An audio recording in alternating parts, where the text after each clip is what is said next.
הבוקר במתקפת פתע עוצמתית השמדנו בלב טהרן את המתחם של הרודן חמינאי.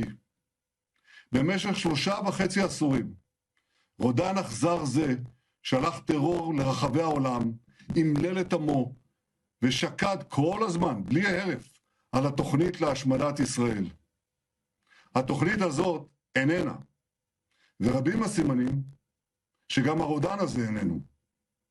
הבוקר סיכלנו בכירים במשטר האייתולות, מפקדים במשמרות המהפכה, בכירים בתוכנית הגרעין, ואנחנו נמשיך.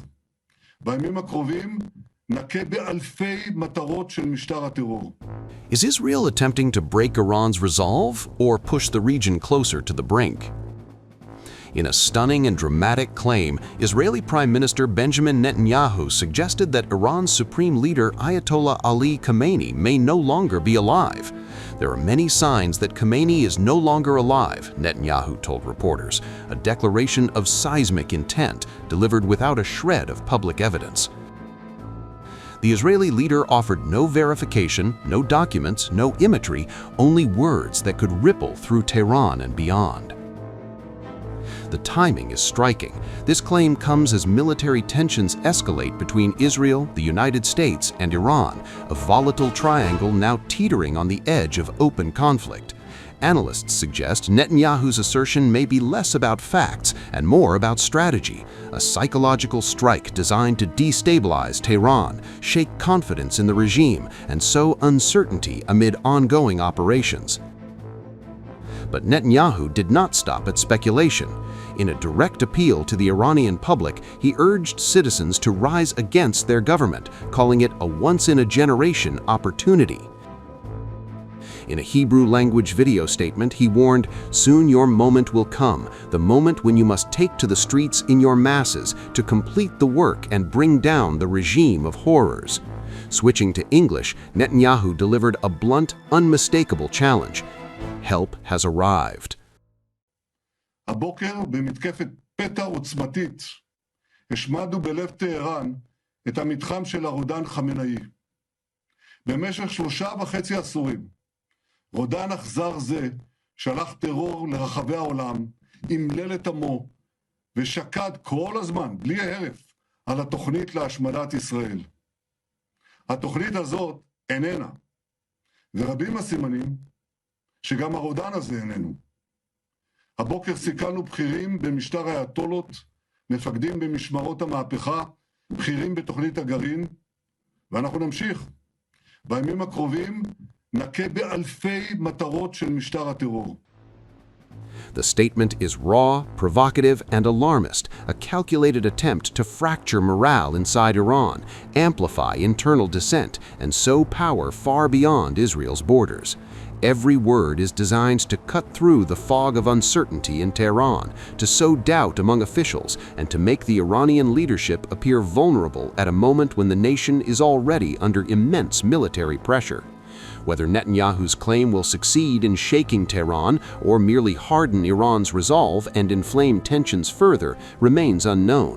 But one thing is undeniable: the stakes are rising by the hour, and the line between psychological warfare and full-scale conflict is growing dangerously thin. Each missile fired, each drone launched, each provocative statement now carries the potential to escalate rapidly, leaving little room for miscalculation.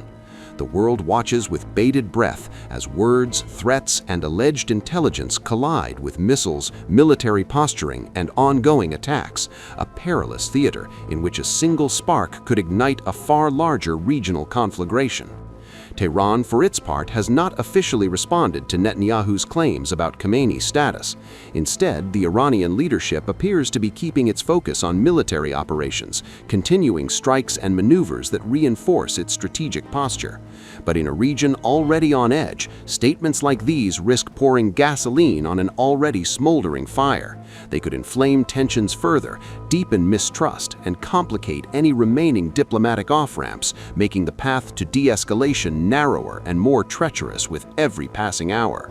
The combination of provocation, military strikes, and psychological operations has created a moment of acute danger, one in which the ripple effects could extend far beyond the Middle East, touching global markets, international alliances, and the very stability of the region itself. Where is Ayatollah Khamenei? Speculation about the location of Iran's supreme leader is growing louder after the United States and Israel launched an attack on Tehran.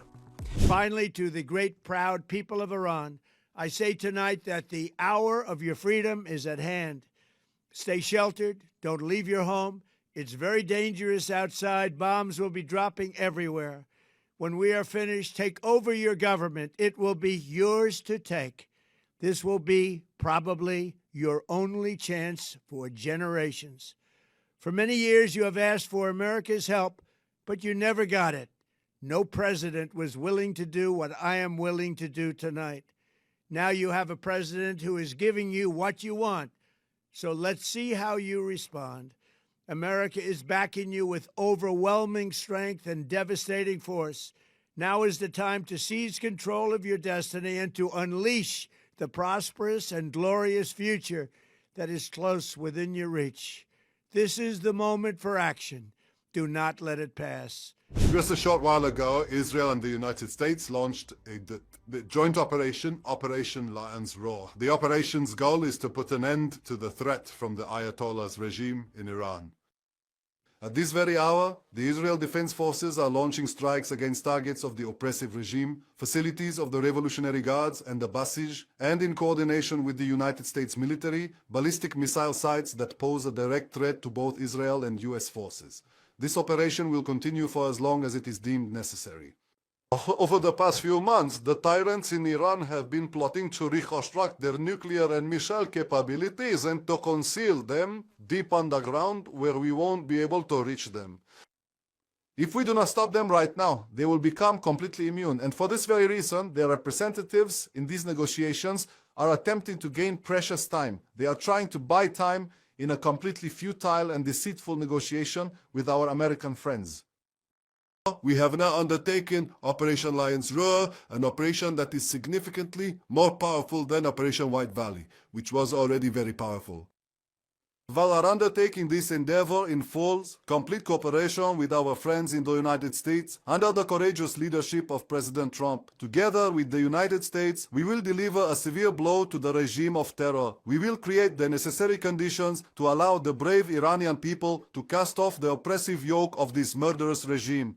Anyone who lays down their weapons, including those serving within the regime's forces, will ensure their safety and secure their future.